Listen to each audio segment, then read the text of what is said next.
Wassalatu wassalamu ala Rasulillah wa ala alihi wa sahbihi Al-Qur'an lisan qawli qurabi anzir min salam barakatuh.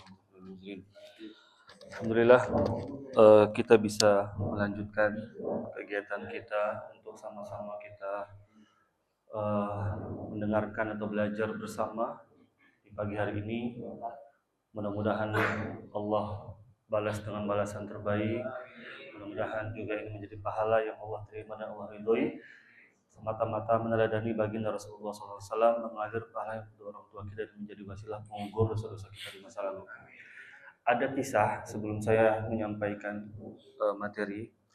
Jadi dulu ketika baginda Rasulullah SAW bersama dengan para sahabat, ada salah satu sahabat baginda Rasulullah, namanya Rabi'ah bin Ka'ab. Mungkin pernah mendengar ya. Rabi'ah bin Ka'ab ini beliau sahabat yang punya kegiatan atau aktivitas berkhidmat kepada baginda Rasulullah. Berkhidmat tuh setiap Rasulullah mau sholat, beliau yang menyediakan air untuk wudhu, tempayan atau misalkan air di kentong gitu ya kalau yang sekarang. Nah, beliau selalu menyiapkan air untuk wudhu baginda Rasulullah. Nah, Rasulullah ini perhatian sama Rabi'ah, sama semua yang berkhidmat kepada beliau. Jadi ketika itu Rasulullah menanyakan kepada Rabi'ah, "Ya Rabi'ah, salni an syai'in." Wahai Rabi'ah, mintalah kepadaku tentang sesuatu. Jadi bentuk perhatian Rasulullah ke Rabi'ah karena khidmat terus. Kalau yang sekarang mungkin adik-adik santri-santri itu khidmat sama kiainya, sama ustadznya. Nah, ini Rabi'ah tuh seperti itu. Saking Rasulullah sayangnya karena si Rabi'ah ini selalu khidmat, menyediakan air wudhu bagi Rasulullah. Kata Rasulullah, "Ya Rabi'ah, salni an syai'in." Wahai Rabi'ah, minta kepadaku sesuatu. Apa jawaban Rabi'ah? Mintanya nggak main-main. Seorang Rabi'ah ini karena tahu betapa mulianya baginda Rasulullah, betapa benarnya janji Allah. Kata Rabi'ah, "Ya Rasulullah, uridu murafaqataka fil jannah. Uridu murafaqataka fil jannah." Wahai Rasulullah, saya ingin menemani engkau di surga. Mintanya itu nggak gamen-gamen. Nah, yang penting nih setelah ini jawaban Rasulullah itu apa? Kata baginda Rasulullah, "Ya Rabi'ah, a'inni bikathratis sujud." Wahai Rabi'ah, tolong aku mewujudkan doamu, mewujudkan permintaanmu dengan memperbanyak sujud. Jadi Rabi'ah meminta sesuatu, yaitu mintanya untuk bisa menemankan Rasulullah di surga. Kata baginda Rasulullah, "Wahai Rabi'ah, tolong aku untuk mengabulkan doamu ini dengan memperbanyak sujud." Jadi para jamaah sekalian, apa hikmahnya? Di dalam Islam itu mudah. Di dalam Islam itu banyak cara orang masuk surga. Jadi pintu surga itu disediakan sekian banyak. Itu karena apa? Semua atau setiap di antara kita ini punya kecenderungan dalam beramal. Jadi jangan sampai kita merasa diri kita paling suci, kemudian kita merasa kita punya kaplingan di surga. Aku yang paling suci, aku yang paling benar. Akhirnya dia menafikan semuanya selain dia. Gak boleh. Ada nggak manusia, ada nggak umatnya baginda Rasulullah yang masuk surga gara-gara ngasih minum anjing? Ada. Ini hadisnya sahih. Ada nggak yang gara-gara taat sama suami? Ada nggak gara-gara dia sholat? Seperti Rabi'ah tadi. Berarti kan kalau mikasroti sujud itu banyak sholat. Ada nggak yang dia itu memaafkan? Memaafkan. Ada. Ada nggak yang dia itu sering sholat sunnah wudhu, menjaga wudhunya? Banyak. Jadi surga itu diciptakan bukan hanya untuk satu amal, bermacam-macam amal. Ada karena ridho atas ketetapan Allah, ada karena juga sabar. Nah, di momen ini saya nggak panjang, hari ini hari Senin, saya ada kegiatan ternak teri, teranak antar istri. Ternak teri, kegiatan bapak-bapak kan? Pak Agus ya, Pak Agus. Insya Allah jam 6 kurang 15 atau kurang 10. Nah, kita lanjutkan. Kemarin kita bahas alladzina yunfiquna fis sarra'i. Sekarang buka lagi Quran surat masih Ali Imran. Nah, ini insya Allah lebih menantang yang kedua. Apa ciri-ciri orang yang bertakwa yang kedua? Kata Allah Subhanahu wa taala. Selanjutnya 1, 3, 4. Yaitu orang yang berinfak baik 28 maupun sempit, dan orang-orang yang menahan amarah. Nah, yang kedua nih. Jadi goalsnya para jamaah sekalian yang bertakwa. Kita ini kan la'allakum tattaqun. Kutiba alaikumus syiyam la'allakum tattaqun akhirnya. Untuk supaya kita bertakwa. Yang bertakwa siapa? Alladzina yunfiquna fis sarra'i. Yang kedua wal kaziminal ghaidh. Yang MMA kalau saya boleh singkat. Kalau kemarin kan MB bukan MBG ya. MB mudah berbagi. Nah, ini MMA. Mudah menahan amarah. Apa? Mudah menahan amarah. Supaya gampang dihafal. Bayangkan para jamaah sekalian. Goals ini nggak mudah, apalagi kita seorang laki-laki. Mudah menahan amarah, apalagi kita disakitin. Kemudian ketika itu kita respon. Nah, respon kita itu yang menentukan apakah kita bisa menahan amarah atau tidak. Kata baginda Rasulullah, sabar as-sabru 'inda sadmatil ula. Sabar itu ketika pukulan pertama. Ketika kejadian pertama. Contoh, ada orang kita lagi naik mobil atau naik motor, tahu-tahu dia nyelonong gitu aja. Biasanya apa yang diucap? Astagfirullah kalau lagi puasa. Kalau habis dengar kajian kan astagfirullah. Tapi kalau orang biasanya kan sebut semua. Ada sebut binatang. Ya kan padahal nggak salah. Anjing udah disalahkan gitu kan. Kalau lebih sopan lagi kucing. Ada lagi bahkan kata-kata kotor, kata-kata fahish. Depannya G gitu kan. Depannya B. Kata-kata kotor. Terkadang gitu kan. Nah, itu kita nggak sabar. Kata bagian sabar tuh ketika pukulan pertama. Jadi sabar tuh harus dilatih. Nah, mudah menahan amarah nih.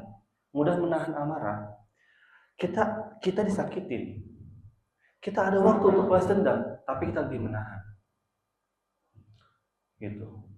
Apalagi di bulan puasa. Kita sama istri, sama anak, emang diuji.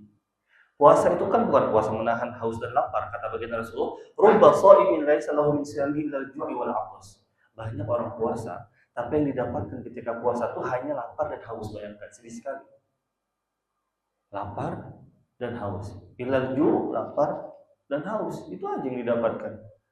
Nah, maka ini emang harus dilatih. Gimana cara melatih menahan amarah? Nah, ya, kata baginda Rasulullah, kalau kita lagi marah,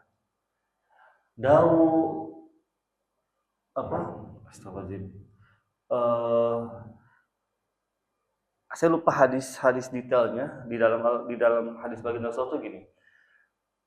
Amarah itu seperti api. Seperti api. Maka padamkan dengan air. Maksudnya apa? Dengan wudu. Itu salah satu kita untuk menahan amarah. Tapi yang paling simpel, menahan amarah itu apa? Dengan diam. Ya. Dengan diam. As-sultu hikmatun wa qalilun fa'ilihi, kata para ulama. Diam itu hikmah dan sedikit yang melakukannya. Nah, ada kata ulama, awwalul ghadabi jununun wa akhiruhu nadamun. Nah, ini dalam sekali. Awal-awal marah, permulaan marah itu adalah kegilaan. Wa akhiruhu nadamun, dan akhirnya penyesalan. Kan ada tuh yang terdekat ini nih, ada ibu tiri ya kan. Ketika marah tuh suruh ngegeplak, mukul, terus suruh minum air panas. Junun, gila. Orang marah tuh gila. Allahumma sayyiban nafi'an. Hujan. Allahumma sayyiban nafi'an.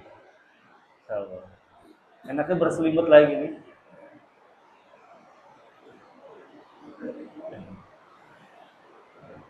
Mau mengamankan motor. Nah, tadi. Jadi kalau kita tidak bisa menahan amarah atau kita melampiaskan amarah kita, maka yang pertama tuh kegilaan, akhirnya penyesalan. Ada yang dia marah suami istri sampai mohon maaf membunuh suami atau istrinya, bahkan sampai mutilasi. Penyesalan akhirnya. Karena marah itu setan. Maka obati dengan apa? Dengan diam. Diam. Istri marah, udah diam aja. Kan emang istri itu harus mengeluarkan 10.000 kata setiap hari. Jadi emang apa yang kita lakukan? Ya diam aja. Ya nurut. Kalau kita ngelawan, yang ada nanti apa? Berantem. Gitu. Nah, terus kata baginda Rasulullah, laisa syadidu bisur'ati, walakinna syadidu alladzi yamliku nafsahu 'indal ghadab.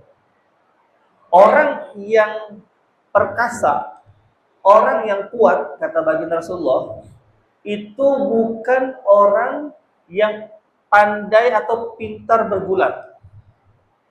Tapi orang yang kuat, kata baginda Rasulullah, orang yang bisa menahan dirinya ketika marah. Itu. Nah, maka di bulan Ramadan ini kita emang ditahan. Kita dilatih. Makanya bulan Ramadan tuh para ulama terdahulu tuh bagaimana menjadikan bulan Ramadan itu latihan. Yang biasa marah, hei, semua diucap. Yang biasa marah maka tahan. Astagfirullahaladzim. Astagfirullahaladzim. Ya Allah. Ada cara dari baginda Rasulullah. Kalau kita lagi marah entah itu dengan siapapun itu, khususnya dengan istri atau suami kita, kalau kita lagi berdiri, bagaimana caranya untuk meredam amarah? Duduk. Udah duduk masih marah, atau ketika kita posisi duduk marahnya, maka berbaring. Kalau berbaring masih marah, tidur. Tidur marah, wudu, sholat. Gitu kan? Jadi berdiri, emang gitu. Jadi kalau kan lagi misalkan suami istri marah, duduk, redamkan. Nah, suami itu tahu kalau ada salah satu merendahkan badannya, ya kan, posisinya, itu udah diam, gak usah dimarahin lagi, cukup. Berarti dia udah mendam. Ini udah terus saja. Maka yang ada apa? KDRT. Yang ada apa? Kita melukai, menyakiti. Maka gitu cara. Kalau enggak wudu, kalau enggak sholat. Gitu. Karena marah itu api. Nah, para jamaah sekalian, itu latihan sekali. Ada dulu ketika baginda Rasulullah, jadi baginda Rasulullah itu pernah mengalami kesedihan. Bukan di Amul Huzni saja, bukan ketika tahun kesedihan, ketika itu wafat Khadijah dengan pamannya. Itu sedih. Tapi sebelum itu, ketika perang Uhud, Rasulullah itu pernah sedih sekali. Pamannya Hamzah itu dibunuh sama Wahsy, dibunuh, sudah selesai, mati, meninggal, dibuka sama Hindun. Hindun itu sama, tantenya juga. Hindun itu istrinya Abu Sufyan. Dibelek.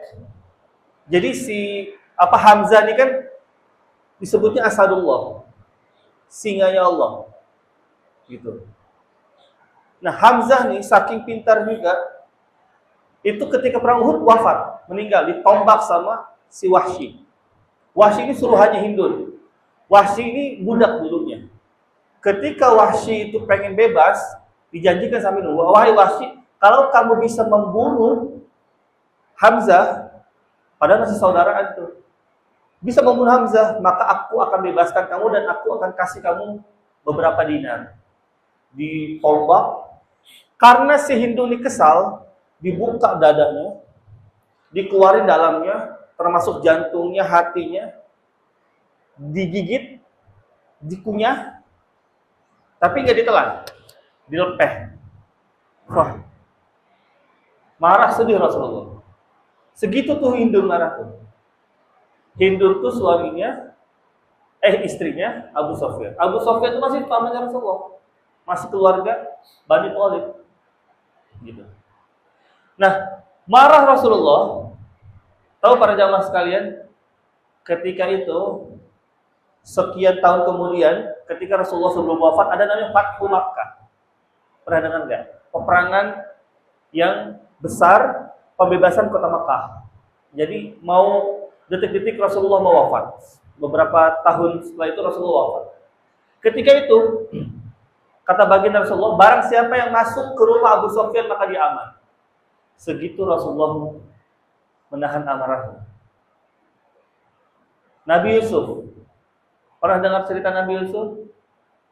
Nabi Yusuf itu dilukain, dicelakai, bahkan hampir dibunuh oleh saudara-saudaranya. Di akhir ketika beliau sudah menjadi menteri, kan Nabi Yusuf itu kan terbuang, masuk penjara, difitnah. Terus setelah itu apa? Nanti kita sediakan kisah khusus untuk cerita Nabi Yusuf. Tapi nanti ketika i'tikaf ya, yang mau dengar ceritanya, nanti kita bahas panjang 100 ayat lebih, itu nanti harus i'tikaf, ikut i'tikaf. Kajian i'tikaf. Ya, Pak Jalis ya, nanti i'tikaf. Kenapa bahas Julehanya gitu? Juleha tuh juru sembelih halal. Nah, Nabi Yusuf udah dicelakain, masukin sumur, dianggap sudah meninggal. Ketika udah jadi menteri, ketemu kakak beradik yang menyelakai dia dan bahkan minta sesuatu dan dia nggak tahu itu Nabi Yusuf. Kesal Nabi Yusuf, kata Nabi Yusuf, la tahtribal yaum. Ini jarul lakum. Kata baginda Rasulullah, nggak ada dendam hari ini. Itu amarah. Apakah kita nih punya amarah yang lebih besar dari itu? Yang lebih parah dari itu? Rasulullah menyaksikan Hamzah dibunuh seperti itu, Yusuf pun ketika kecil dicelakai, tapi tidak marah. Nah, ini teladan-teladan kita, para jamaah sekalian. Kalau kita nih sebagai umatnya baginda Rasulullah, kalau kita melampiaskan amarah kita, terus Nabi mana yang kita ikutin dan kita teladani? Gitu. Nabi mana yang kita ikuti dan kita teladani kalau kita marah semarah-marahnya? Bahkan gini ya, kita tidak akan pernah melupakan, tapi kita harus memaafkan. Rasulullah itu ketika Wahsy itu meminta maaf, ya kan, tetap Rasulullah maafkan. Tapi Rasulullah tidak pernah akan melupakan itu. Gitu. Emang seperti kaca dipecahkan, cermin dipecahkan. Kita ketika mau bercermin itu tidak sesempurna dulu, pasti. Nah, maka yang kedua para jamaah sekalian, kalau yang kemarin alladzina yunfiquna fis sarra wa dharra, yang sekarang ini wal kaziminal ghaidh, menahan amarah. Gitu. Nah, menahan amarah ini adalah goals kita juga di bulan Ramadan untuk bisa menjadi hamba Allah yang bertakwa. Caranya gimana? Latih. Makanya kan kalau sholat 27 derajat pahalanya. Infak bisa dikali 700. Baca Quran 10 kebaikan 1. Kan Allah tuh menyebutkan puasa Allah yang membalas. Sabar. Apa balasannya? Kata Allah di dalam Al-Quran, innama yuwaffas sabiruna ajrahum bighairi hisab. Ini dalam Al-Quran. Enggak saya ini kan takut minta waktu. Jadi kata Allah di dalam Al-Quran, sabar itu balasannya, innama yuwaffas sabiruna ajrahum bighairi hisab. Sesungguhnya Allah membalas orang yang sabar itu tanpa ada batasan, unlimited. Kalau kita beli kuota paket, entah itu Telkomsel, XL, ya kan, Indosat, itu kata Allah itu unlimited, nggak ada batasnya, nggak ada giga-giganya, udah unlimited, cepat dan unlimited. Itulah sabar. Maka itu balasan sabar, bisa menahan amarah. Nah, itu hawa nafsu, amarah tuh. Kalau kita biarkan, kalau kita ikuti, ini bisa mencelakai kita dan bisa mencelakai orang lain. Maka bagaimana caranya? Di bulan Ramadan ini, para jamaah sekalian, kita bisa terus untuk menahan amarah kita. Nanti ada yang ketiga lagi, ini ada kaitannya. Gitu. Tahan amarahnya, sabar, jangan kita main fisik, jangan kita juga mengucap hal-hal yang jelek. Maka kata Allah, qaulun ma'rufun khairun min shadaqatin yatba'uha ada. Jadi kata Allah Subhanahu wa taala dalam Al-Qur'an, perkataan yang baik itu lebih baik daripada sedekah. Dan kita mengungkitnya dengan menyakiti orang lain. Nah, berarti apa? Qaul, perkataan yang baik. Maka harus latih. Makanya gimana caranya? Kita nih kalau lagi kosong, kalau lagi berjalan, kalau lagi tidak ada kegiatan di bulan Ramadan, latih untuk zikir. Minimal istighfar. Astagfirullahaladzim. Atau misalnya subhanallah, walhamdulillah, wala ilaha illallah, wallahu akbar. Itu kan banyak keutamaan-keutamaannya. Subhanallah wa bihamdi, subhanallahil azim. Ada lagi la ilaha illa anta subhanaka inni kuntu minadh dhalimin. Gitu. Pernah melihat bagaimana kemarahan itu bisa membunuh orang? Itu ada pembunuhan pertama di bumi ini. Siapa? Yang dilakukan oleh ada Habil dan Qabil kan? Nah, dilakukan oleh siapa? Habil apa Qabil? Hah? Habil apa Qabil? Hah? Qabil. Dilakukan oleh Qabil. Qabil itu anaknya Nabi Adam. Qabil nggak terima karena Allah lebih menerima si Habil kurbannya. Kurbannya Habil itu dia bawa domba. Si Habil bawa sayuran yang layu. Allah lebih memilih yang domba yang segar gemuk. Makanya katanya domba ini domba yang dijadikan Nabi Ismail. Yang menggantikan Nabi Ismail ketika mau dipotong. Nah, itulah katanya domba yang dulu dikurbankan oleh Habil. Ya kan, Nabi Ismail kan ketika mau dipotong, mau disembelih sama Nabi Ibrahim berubah jadi domba kan, berubah jadi kambing. Nah, itulah katanya kambingnya atau dombanya dombanya Habil. Nah, Qabil marahnya sama Habil. Dipukul, kalau dalam riwayat itu dipukul pakai batu, meninggal. Si Qabil bingung, ini mau diapain nih? Mati. Tahu cerita kenapa kita dikubur? Wafatnya. Kalau orang muslim ini meninggal, dikuburkan, ada yang dibakar kan, ada yang dihanyutkan, itu non muslim. Ada yang dikremasi, ya kan? Ada banyaklah macam-macamnya. Tapi kita sebagai umat baginda Rasulullah itu dikubur. Tahu gimana kisahnya? Itulah kisah Habil dan Qabil. Qabil bingung. Maka dalam Al-Quran itu ada bingung. Ini mau diapain? Dia ngelihat burung gagak mematoki tanah. Bayangkan, kita ini belajar juga dari hewan, belajar juga dari kehidupan, mematoki tanah. Akhirnya disitulah dia dikubur si Habil oleh Qabil. Nah itu kemarahan yang bisa menyebabkan kematian. Jadi dosa pertama. Kan dosa pertama di bumi dan di langitnya Allah di surga itu hasad dengki. Hasadnya bagaimana Azazil kepada Adam, kemudian hasadnya Qabil kepada Habil. maka bahaya. Iri dengki. Kalau kata UAS, hasad ini para jamaah mungkin nanti bisa sampaikan juga ke keluarga, ke istrinya, ini penting. Hasad, iri dengki itu bukan penyakit akhlak, tapi penyakit akidah. Jadi hasad tuh bukan penyakit akhlak, bukan penyakit biasa. Ini penyakit biasa, nggak sopan gitu. Bukan penyakit akhlak. Tapi hasad, iri dengki itu penyakit akidah. Kenapa akidah? Karena dia membenci. Kan dia kan membenci nikmat yang diberikan oleh Allah. Nah, dia ini bukan membenci orang yang dikasih nikmat sejatinya, tapi membenci orang yang memberi nikmat. Siapa itu? Allah.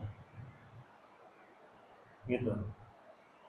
Jadi kalau dalam bahasa Arab itu al-hasadu karahiyatul mun'im, karahiyatul ni'mah alal mun'am alaihi. Sama dengan karahiyatil mun'im. Jadi hasad, iri dengki ini kita ini benci karena orang lain dapat nikmat dari Allah. Sebenarnya kita bukan benci orang lainnya, tapi sebenarnya kita benci Allah yang memberikan nikmat. Itu bahaya. Maka hilangkan segera. Apa? Obatnya ini penting. Baru saya mau jawab. Apa obatnya? Obatnya gini. Berbahagialah ketika melihat orang lain berbahagia atau mendapatkan nikmat. Sejatinya kita sedang mengantri untuk mendapatkan kebahagiaan yang sama atau bahkan lebih. Itu caranya. Kata-kata gini, tetangga kita beli kompor gas, kita yang kepanasan. Benar itu? Tetangga kita beli kulkas baru, kita yang kedinginan. Tetangga kita beli kipas angin yang torpedo tuh. Torpedo itu yang kurban tornado. Torpedo yang suka diambil bahagia aja sih. Tornado kita yang masuk angin. Tetangga kita beli mobil, kita juga masuk mobil ambulan. Ini bahaya para jamaah, benar. Saya itu dilatih sama guru saya. Gimana caranya? Betul tadi. Caranya kita berbahagia. Pak, bisa beli, alhamdulillah Pak. Masya Allah, doain saya juga bisa, mudah-mudahan bisa. Nah, itu harus dibiasakan, Pak. Biasanya di awal tuh dia naik jabatan. Yang tadinya honorer jadi PKK. Ya kan? Yang tadinya PKK misalnya jadi PNS, di ASN, dia dapat gaji 15 ke 16 gitu kan. Nah, para jamaah sekalian, berbahagialah melihat orang lain berbahagia mendapatkan kenikmatan. Sejatinya kita sedang mengantri ini, sedang mendapatkan kebahagiaan. Nah, sekarang buka Quran surat ke-6 ayat ke-166. Bentar. Intamsaskum hasanatun tasukum.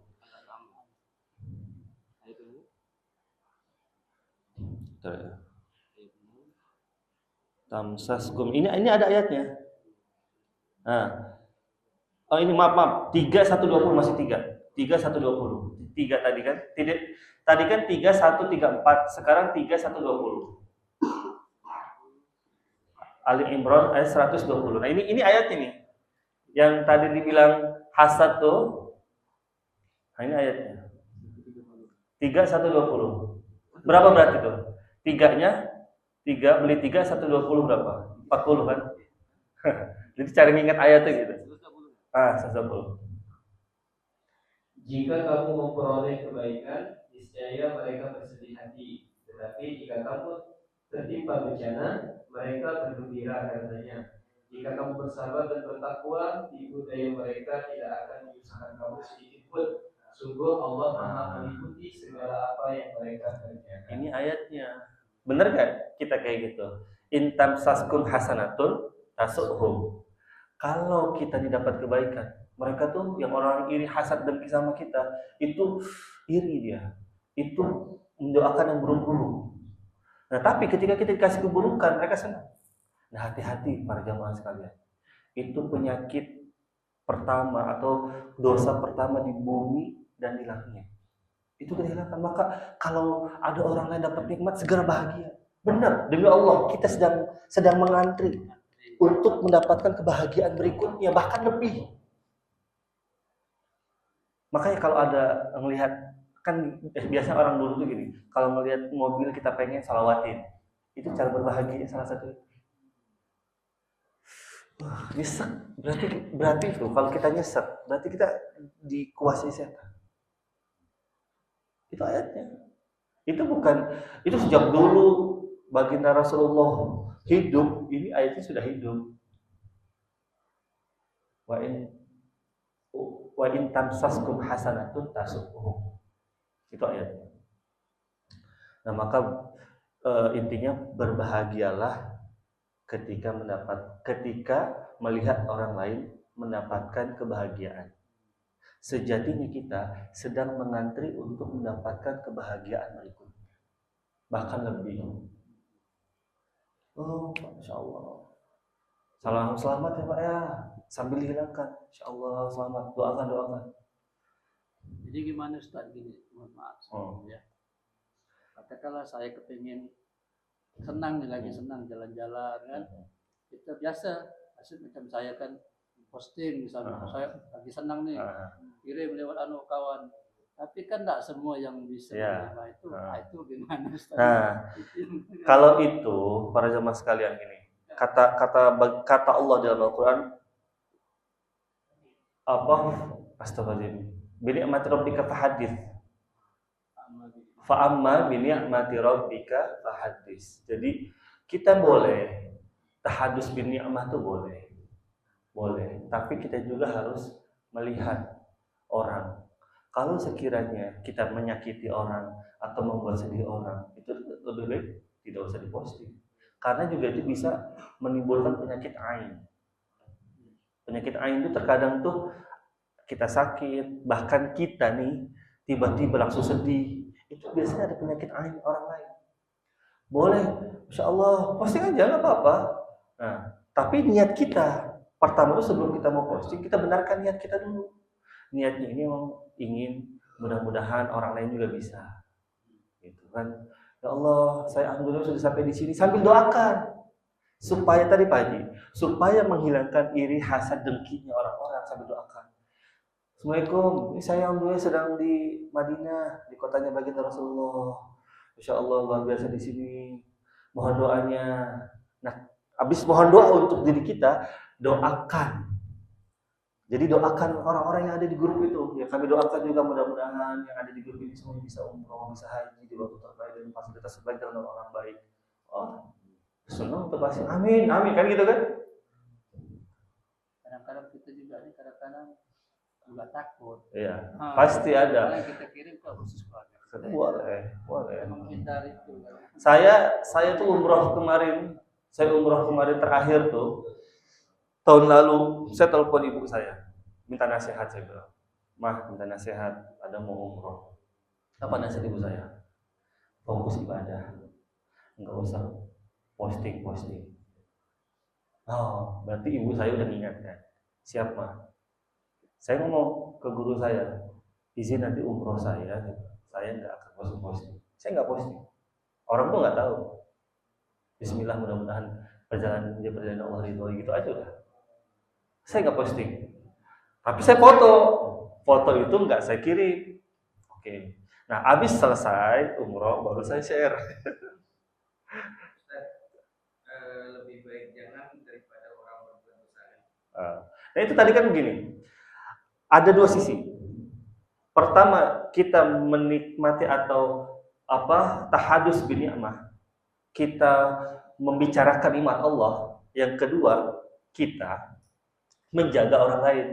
Nah, itu kan kita yang tahu. Maka tadi kan kalau saya minta nasihat gitu. Kalau sekiranya kita takutnya menyakiti orang lain, ya sudah, kita jaga, nggak usah. Makanya saya itu terkadang tuh agak geli. Ada orang tuh setiap hari diposting. Halo guys, lagi di sini. Halo guys, lagi sujud. Gitu kan? Guys, ini sebentar lagi azan nih. Alhamdulillah buka puasa. Buka puasa, emang yang lihat postingan kita bisa makan semua. Emang yang lihat postingan kita makan enak semua. Maka saya itu terkadang istri saya, ngapain foto-foto? Enggak, buat ini aja, buat dokumentasi. Nggak usah dikirim-kirimnya, nggak usah jadi status ya. Udah selesai. Maka gini, kalau kata penelitian, ini bukan kata saya, orang yang suka posting-posting itu, dia belum bahagia. Benar? Iya, iya itu kan yang ngeri itu, ya. Apalagi kan kalau postingnya jam 4 sore sampai jam 5 atau jam 5 lah menjelang berbuka. Kita ngelihat apa? Ngelihat helm aja kayak ngelihat kelapa, es kelapa muda kan? Ngelihat karpet hijaunya udah kayak ngelihat cendol, gitu. Jadi saya juga nggak melarang para jamaah, kan setiap orang punya caranya, punya mazhabnya. Kalau saya larang, saya takutnya membatasi kebahagiaan atau hak-hak para jamaah sekalian. Maka tadi saya bilang, ada yang mau memposting silahkan. Tapi tadi caranya, kalau kita lagi umroh, lagi di mana, misalkan lagi takziah, lagi ziarah, itu tadi. Doakan, kami minta doa. Kalau udah bicara doa, berarti bicara apa? Allah. Kalau udah doa itu bicara. Beda nggak postingan gini? Beda nggak postingan gini? Alhamdulillah makan seafood misalkan. Nah, di Abang Kepiting. Makan seafood di Abang Kepiting. Enak di mahal lagi. Nah, kalau postingan kayak gitu kira-kira orang tuh sombong amat gitu kan? Orang tuh apa? Dia malah ainu sukhti. Dia malah nanti hadirnya penyakit ain. Tapi kalau ya Allah, ini alhamdulillah di depan kita ada makanan enak. Mudah-mudahan mohon doanya, mudah-mudahan ini kita jadi makanan yang diberkahi dan kami doakan juga mudah-mudahan para jamaah semuanya bisa makan enak juga seperti ini. Dan juga termasuk saudara kita kan niatnya mendoakan. Kalau udah bicara Allah. Gitu. Nah. Iya. Apa? Itu pedagang beda. Makanya kan terkadang tuh kita tuh gini, kita nih di depan manusia, di depan orang, apalagi di depan orang yang tidak suka sama kita, ya, senyum aja salah. Apalagi kentut. Makanya caranya kentut-kentutlah sambil tersenyum. Iya kan? Posting salah, ini salah terus. Iya, karena dengki hasad. Maka tadi, cara dengki menghilangkan hasad dengki itu bahagia. Bahagia sekali ya Allah. Makanya terkadang tuh beli selamat. Orang umrah tuh beli selamat ya Allah, doain ya. Semoga bisa nyusul. Itu caranya. Senang ngeliat antum nih umroh. Senang ngeliat antum nih punya anak misalkan. Senang ngeliat antum nih punya istri. Senang ngeliat antum isinya 4 misalkan. Gitu kan, doain saya nyusul ya gitu. ada suhunya di sini gitu. Itu caranya tuh gitu, doain ya kan, kita harus senang mau kemana Pak Haji? Allah Pak Haji senang ya, mana sana enak ya, dengarkan ya. Nah tadi kalau mau memposting caranya tadi doakan dan minta doa. Itu sih cara saya ya. Mudah-mudahan bisa ampuh juga gitu, menghilangkan. Tapi sekarang kan udah zamannya. Orang umur 70 tahun aja tuh udah bisa update status tadi ya. Udah video lama 30 detik. Bu, itu dipencet dulu Bu, start. Kan gini sih. Saya kemarin tuh video Kiai Lukman di mana itu waktu itu. Wah, beliau udah presentasi ada kali 2 menit. Terus lihat belum dipencet startnya. Allah, lupa. Sekarang tuh gitu kan, apa-apa posting. Dulu saya gitu, waktu masih muda, masih zaman-zamannya ABG gitu ya, zaman masih 20 tahun Gen Z ini, apalagi sekarang. Malah Gen Z itu sekarang itu dia punya apa ya, privacy sendiri gitu. Terkadang tuh ada orang nikah nggak mau dirayakan, cukup intimate wedding. Ada sekarang kayak gitu pemikirannya, udah selesai dengan dunia luar, udah selesai dengan penilaian orang, gitu. Nah, maka kita nih, kalau kita nih udah nggak posting gitu, nah, saya yakin kita udah bahagia dengan kehidupan kita. Tapi boleh nggak posting? Boleh, sambil apa? Minta doa dan mendoakan. Ya, minta doa dan mendoakan. Ya, Insya Allah saya doakan ini, sama minta doanya, itu cara. Karena itu yang diajarkan guru saya. Nah, sama gini, sama. Gimana caranya tadi kan menahan amarah? Caranya, kalau kita ketemu orang itu, kasih hadiah. Kasih hadiah. Oh, itu apa? Malah menurut saya itu malah lebih mengobati. Contoh, saya kesel sama Bapak A. Cara saya tuh memaafkan, atau cara saya ini menahan amarah saya, kasih hadiah. Apa yang ada saya punya, Pak. Orang kalau digituin dia dendam sama kita, apa deh? Kikuk kan? Dia baik sama saya. Itu yang dilakukan Rasulullah. Yang dilakukan Rasulullah itu. Kita tidak pernah berdendam. Baik para jamaah, karena hujan juga sudah reda, Pak Haji Agus juga pengen cepat-cepat pulang. Baik, kita berdoa kepada Allah, mudah-mudahan apa yang kita lakukan hari ini bermanfaat dan penuh hikmah, dan juga Allah balas dengan balasan terbaik, mengalir pahala kedua orang tua kita dan menjadi wasilah mengumpul dosa-dosa kita di masa lalu. Yang sedang sakit Allah sembuhkan, kita doakan juga yang sedang sedih Allah bahagiakan, yang sedang punya hutang Allah lunaskan hutang-hutangnya, dan mudah-mudahan kita semua terus istiqomah wafatnya husnul khatimah, alam barzahnya indah, bisa satu surga bersama baginda Rasulullah, dan bisa berjumpa dengan Allah. Ala hadini wa li kulli niyatin shalihah. Al-Fatihah. A'udzubillahi minasyaitonir rajim. Bismillah. Alhamdulillah rabbil alamin. Iyyaka na'budu wa iyyaka nasta'in. Ihdinas siratal ladzina an'amta 'alaihim ghairil maghdubi 'alaihim. Kita tutup dengan hamdalah dan kafaratul majlis. Alhamdulillah rabbil alamin. Subhanakallahumma wa bihamdika asyhadu an la ilaha illa anta astaghfiruka wa atubu ilaik. Assalamualaikum warahmatullahi wabarakatuh. Sallallahu alaihi